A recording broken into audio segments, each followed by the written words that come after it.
We are back on Taking Care of Business on Koerner Radio, News Talk 1180, 1230 KGO, 1410 KERI, and now in Albuquerque, New Mexico on 1000 KKIM.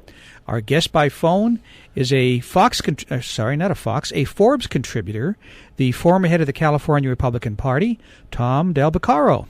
So, Tom, I asked you a question about how do we fight the media. The media is so pro-liberal. How do you get the message out? Well, let me give you a little context. Back in the late, mid-'80s, the news was decided on I think it's the Upper East Side by NBC, CBS, and ABC executives. They decided what the news was, and then at night they gave us the news. But in 1994, the Congress was overtaken in large part because of talk radio, people like you. Talk radio emerged as a force, an alternative, and Rush Limbaugh especially pushed issues, and a more aware electorate went with the contract with America and did an alternative. Since 94, Fox News emerged, and right now Fox News happens to be the number one station for getting news of any station in the country. By a long shot. So, the trend is towards the diversification of where people get their news, which is our opportunity. But, so it's not like we have to beg CBS. So it would be nice for someone to come along and buy CBS and put another alternative up there to Fox, and so it would be even more balanced in that sense, because clearly most of the outlets are left of center, some are right of center. So that trend is good. That needs to continue. But what conservatives need to do is they need to wake up and realize that the American left are in this 365 days a year, 24 hours a day, 7 days a week, as they say, 24/7, and they do it through a variety of means. They just don't rely on the news, although that's an important ally. They don't rely on talk radio because they don't have stations like that. What they do it through is schools, through unions, and they evangelize all the time. And because schools are in sessional, for instance, L.A. is awarded funds, L.A. Unified, for kids to go home and tell their parents about Obamacare. We need to wake up to that form of it, and we have to have our own forms of every day talking to people about issues. The only way you can do that effectively today is actually where people live. You can't expect our voters, who generally work and don't like talking about government all the time, to tune into you as your sole methodology. You have to go reach them, which means you have to do things where they live. You have to hold events, you have to hold town halls, you can use cable, but you've got to do things where they are and do a better effort of communication. I still maintain that Americans don't really know what their government's doing.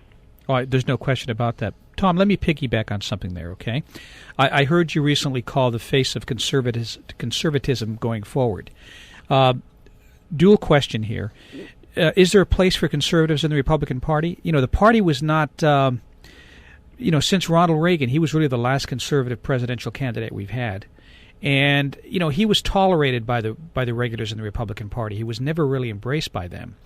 And, there's a lot of people that feel, and I think I feel this way as well, that conservatives are pretty much tolerated by the party, but the party establishment is not for Republicans. So, do we have that to fight as well as conservatives in the Republican Party? The answer is yes. I'll tell you, historically, the establishment never likes the person who causes trouble, who doesn't want to be part of the establishment. That's true on both sides of the equation. When Washington fought a revolution to overturn the establishment, when he became part of the establishment, he got in fights with Jefferson for wanting to overturn his establishment. Sam Adams, we wouldn't have a revolution in some respects, became part of the establishment and got angry at the outsiders. So this isn't a new dynamic. But in order for a conservative to succeed against the establishment at any time in history, and it's harder today because of money and the cost, they have to have an alternative that is popular. Reagan won because, yes, the tide turned his way, but he had an agenda which became popular. He rode the Prop 13 tax wave, and that became irresistible. It's not enough for conservatives to simply say, by the way, you guys, in general, I am correct, and you are wrong, you should like me. Nor is it good political tactics to say, here is my one position, which is which not everybody supports right now, but you should support me. You've got to find a way to take your one position in a relevant time period, create momentum behind it, and have that solid agenda. Look, at the end of the day, Romney lost because he didn't have an agenda. Everybody says he lost because the media, this, that, and the other thing. He didn't tell people what he wanted to do. If he had come out with a 100-day plan, I think he would have won. Because and all the analysis of what happened in that election was none of it considered the fact that, well, what if Romney had done this?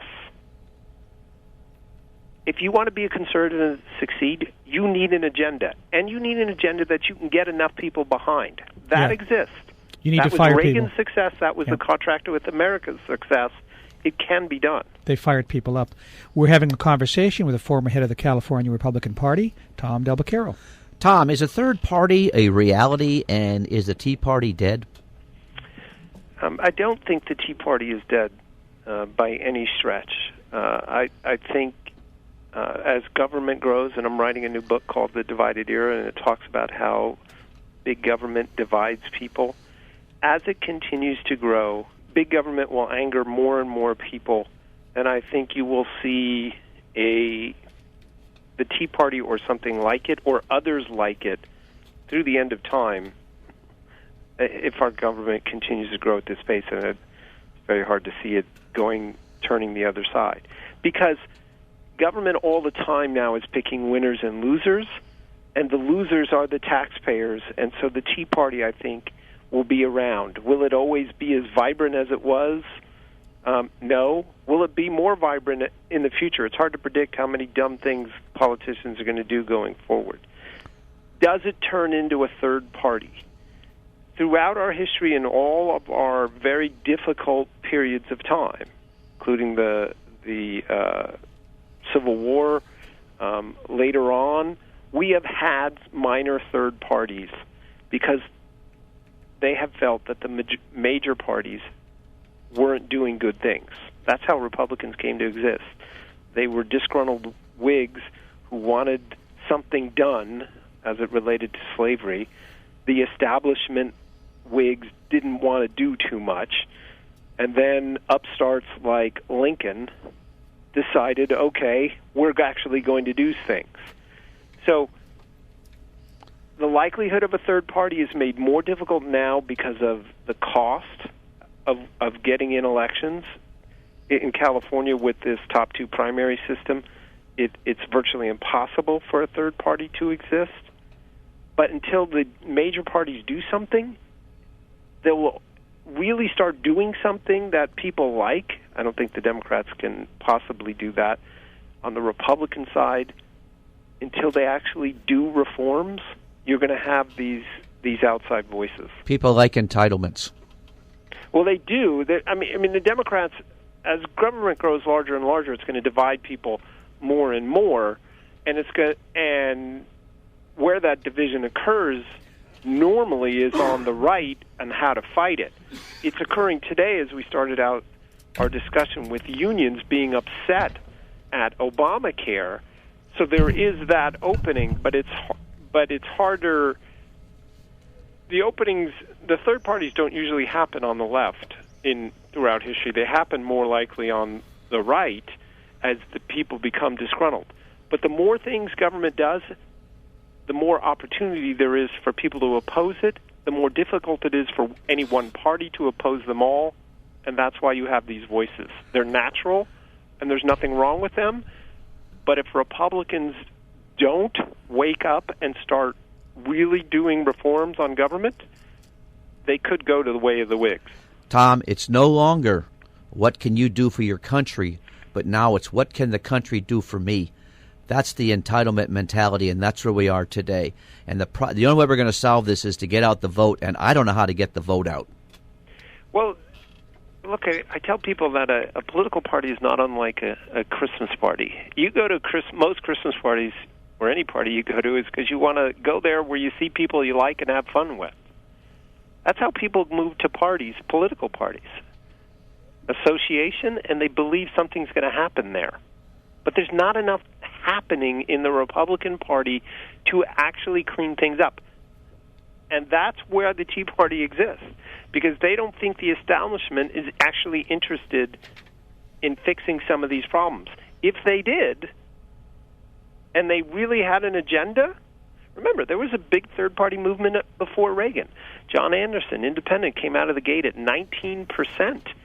But in that election, right, that was his first poll. That was a huge number. It was a shocking number to us. We hadn't had a big third-party movement since Roosevelt. Yeah, John Anderson of all people. And what happened? Reagan came out with a really strong agenda. Do you know how many precincts John Anderson won in America? 0. Didn't even win his own, because Reagan had an agenda. You cannot just be the opposition party. You have to offer something. And if it's strong enough, you will bring people together. It doesn't have to be, quote-unquote, conservative. It doesn't have to be, quote-unquote, moderate. It has to be practical. Reagan said, here is our problem, here is my fix. Mm-hmm. And if you don't define the problem and provide the fix, then you're going to wind up like Romney. He defined the problem, but he was mushy on the fix, and he didn't inspire people to say, okay, in the next 6 months, this is going to happen. Yeah. Tom, unfortunately, we're out of time. And one thing we didn't get a chance to talk about, and I highly recommend people look up Tom's article on Jerry Brown stands atop California's collapsing house of cards. Tom, we have to have you back on again in a couple of months. All right. Thanks so much. We'll be back in 167 hours on Taking Care of Business on Koerner Radio News Talk 1180.